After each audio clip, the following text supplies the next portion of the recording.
We have a very specific image of an 18th-century noblewoman, elegant, dressed in the most decadent of dresses, and white. Yet, although Dido Elizabeth Belle had the bearing, breeding, and money of the finest ladies of her day, she was also a mixed-race woman.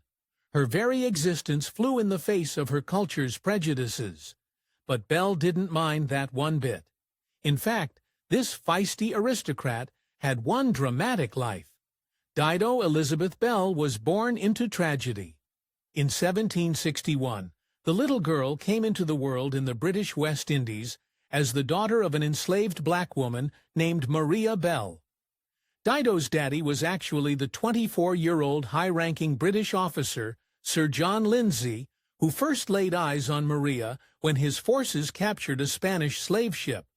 Though we have little record of Maria's consent, it was lust at first sight for John Lindsay. He likely took her as a concubine, as one does when they're an 18th-century white male. Around 1765, when Dido was a 5-year-old toddling girl, Sir John Lindsay took his daughter back home with him over to London, England. Dido's father did not want family life to tie him down, and instead of starting a little English love nest with his girl Maria, he basically abandoned them. He dumped Dido off with his powerful uncle, the Judge William Murray, and continued on with his illustrious Navy career around the globe. Although we don't know the Murray family's immediate reaction to the news of their new war, Dido, it probably wasn't enthusiastic. As the Lord Chief Justice, William Murray was famous as a brilliant politician and reformist, but that didn't mean he was ready to take on the education of a foreign girl. And there was one other huge problem. Dido also had to contend with her love child status in England. Although noblemen would sometimes support their illegitimate children in the 18th century, these children were not usually mixed-race daughters of the West Indies. Dido presented a huge scandal for polite society. So the Murray came up with a so-called ingenious plan. In the end, the Murrays settled for a surprising approach when it came to Dido. They took her in as a ward and began to teach her the standard accomplishments for a lady of the time, including reading, writing, and playing music. They also gave her companionship in the form of Dido's cousin, Elizabeth Murray, who also lived at their house. Then they upped it a notch. In some ways, the Murrays completely doted on Dido Belle, paying for expensive medical treatments when she needed it, and even decorating her bedroom in the finest styles. She also dressed herself in some of the latest fashions, and could indulge in other vanities while she lived with them. But there was a darker side to her life. For all her fine accomplishments, the color of Dido's skin prevented her from receiving the same treatment as her cousin Elizabeth, and the family never quite accepted her on her own terms. The family treated her just fine in private, but when important company came calling, the Murray shunted her to the side. But that's just the tip of the iceberg. Whenever the Murrays had elaborate dinner parties, evidence suggests that they barred Dido from even sitting down with everyone and enjoying the meal. One guest at the house recalled Dido entering only after the dinner had finished to take coffee with the group and talk with the women of the house. As it happens, though, her relationship to these women was even more tense. Because of her uncertain in-between position in the house, the Murrays likely treated Belle less like an equal relation and more like a lady's maid or a lady's companion for her cousin Elizabeth. In fact, some have suggested that they only took her on in the first place, so she could act as a playmate for the more traditional lady.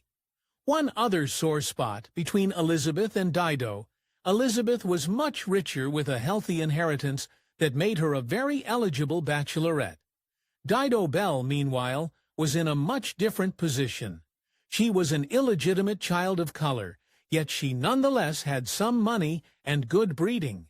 This made it extremely difficult to find a husband, though, as we'll see, Dido managed it in the end. To go along with her difficulty finding a paramour, Dido Belle had a real-life Cinderella story. For example, she often had to tend to the dairy and poultry yards at Kenwood House, though her uncle did pay her a tidy sum to take care of the chickens. Still, Dido must have known she was better than this, and she set out to prove it. If the first thing strangers noticed was the color of Dido's skin, the second thing was always her wit. One man described her as purr, though in full disclosure, he also called her neither handsome nor gentile. Despite the fact that tastes of the time leaned towards white, pale skin, Dido's exotic looks made her a beauty that stood out from the crowd. Today, Dido Belle's claim to fame is in a notorious painting. In 1779, the Murray family commissioned a portrait of Elizabeth alongside Dido, and the resulting painting depicts the mixed-raced Belle right alongside the white Elizabeth, and almost on equal footing with her. To say this was scandalous would be an understatement, and one detail proves it. Although Dido holds a plate of fruit in the portrait, perhaps suggesting she is on her way to serve someone, Elizabeth's hand is on her arm like a companion, and both women are dressed in equally lavish clothing that shows they are both of noble high birth. In fact, Dido's garb is even more fashionable than Elizabeth's more staid clothing. With her charming demeanor and intelligence to match, Dido started to seriously catch the attention of her uncle William Murray, who began to depend on her for dictations and other administrative duties for even his most important cases in court. In this, Belle was yet again a rule-breaker. Usually, this position would have gone to a man, but the good times wouldn't last. Although the Murrays didn't exactly treat Dido Belle with full respect, their peers considered them scandalously progressive and even dangerous. As a judge, William Murray got extra scrutiny, and many people saw his obvious softness for his mixed-race ward as an indication that he wasn't able to be objective about abolition issues. They even called his bias criminal. As we'll see, this would have big consequences. In 1772, Dido's uncle, William Murray, presided over the infamous Somerset versus Stuart case, where the owner of an escaped slave wanted to send his victim back into slavery. However, English common law had never formally legalized slavery. The judge ruled in favor of the freed man, saying that slavery was so odious that nothing can be suffered to support it. But that wasn't all. As it turned out, the Somer versus Stuart case was the beginning of a new world order in England. Although it did not completely abolish slavery in England, and Murray himself said he only wanted his ruling to apply for this specific case, it did set a precedent that put a fire under abolitionists and became the rallying cry. And Dido may have been at the center of this change. At the time, many argued that Murray's ruling had everything to do with his ward due Elizabeth Belle, and that his bias towards the freed man was because of his bias towards his great-niece. As one critic sneered about the case, he will be set free, for Lord Mansfield keeps a black in his house, which governs him and the whole family. Yet, if you think Dido should have been proud of her uncle, just you wait. In 1788, tragedy struck Dido Belle. That year, her father, John Lindsay, perished at the relatively young age of 51. While Lindsay hadn't exactly been in his daughter's life for a good long while, perhaps fathering other illegitimate children, it was yet another severing from her past. And then his last will and testament came out. Although Sir John Lindsay didn't have any bona fide heirs, he did leave 1,000 for his children to share amongst themselves. The catch? The name Dido wasn't in his will. Instead, he left it to 2 children named John and Elizabeth. On the surface, it looked like Lindsay completely forgot about Dido, but the story may be more complex. According to historian Jean Adams, the name Elizabeth might really refer to Dido, and might have actually been her real name with her uncle, changing it to Dido when the girl came to England. On the other hand, maybe not. Another historian claims another of Lindsay's daughters was named Elizabeth, and the money went to her. Ouch. Just a few years after her biological father's passing, Belle then had to deal with the death of her real father figure, William Murray. She had spent nearly all her life in his care, and had learned from him as well as worked for him. So when Murray breathed his last in 1793, it must have devastated Belle. Yet once more, the contents of his will tell a darker story. Because William Murray was such a prominent man, his last testament was actually published for all to see, and the Gentleman's Quarterly of 1793. Because of this, the article displayed Dido's dirty laundry for all to see, including the fact that while Murray left her cousin Elizabeth $10,000, he left poor Dido $500. Oh, but that's not all. Anyone who looked at the pages of Gentleman's Quarterly that year might have noticed something strange.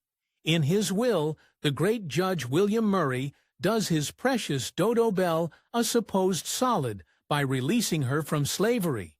At first glance, that seems generous, but the implications are chilling. You see, if William Murray was conferring freedom upon Dido Belle in his will, that means that technically she had been a slave. The entire time she was a member of his family, and he only waited until he died to release her. This puts an entirely new, very creepy spin on Dido's time with him. Of course, some historians have a much different interpretation. According to Paula Byrne, this last will and testament is actually a heartbreaking gesture. Far from proving that William Murray was a heartless jerk who didn't care about Dido's well-being, Byrne argues that Murray's will only made doubly sure that after he was gone, people would treat his niece like the freed woman she already was. But if that's true, that's not quite what ended up happening. If people expected Dido Belle to fade into obscurity after her important Uncle Murray passed, our girl definitely didn't get the memo. Belle had spent most of her life in Kenwood House and away from company. So, it's no surprise that one of her first actions, after her relative passed, was to jump into the arms of another man. Belle's new lover was a dashing Frenchman by the name of Jean-Louis Charles d'Avenir, who later anglicized his name to John d'Avenir. Although the circumstances of their meeting are mysterious, they likely locked eyes while d'Avenir was working as a steward for one of the families the Murray were connected to. And once that happened, love came on hot and fast.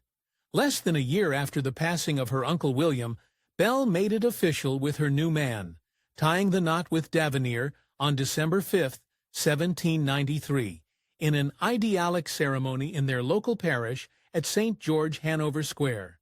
It was hardly the fate a young girl from the West Indies would have imagined having, and it was beautiful, at least while it lasted. In the beginning, d'Avenir and Belle looked like they were in for a long life of matrimonial happiness and domestic bliss. Over the next 10 years, Belle and her husband produced a big brood together, having at least 3 children, all sons, including a pair of twins who Belle gave birth to shortly after her wedding. But before long, tragedy came for her. In the summer of 1804, Belle succumbed to an unknown illness and passed, leaving her husband to take care of their young children. Sadly, we still have almost no clues about what her final moments looked like and what fatality took her. She was only 43 years old, which was still relatively young for the time. Today, it is difficult for us to commemorate Dido Elizabeth Belle in person, because we can't even be sure where her grave is. Common lore says that one day developers moved Dido Elizabeth Belle's grave entirely, but other evidence suggests she might still be under St. George's Fields, which is now home to modern housing developments. Dido Belle's story still captivates people to this day, and there have been a handful of fictional forays into her life, including the 2013 film Belle, which stars Goomba Raw as Dido in a lavish cinematic story. Aside from that, however, Dido has also received artistic treatments in musicals and novels alike. Thanks for watching History Expose. If you love uncovering the best stories in history, hit like and subscribe to Keep Exploring with us. Don't forget to visit our main page, Factate, for more incredible facts about everything.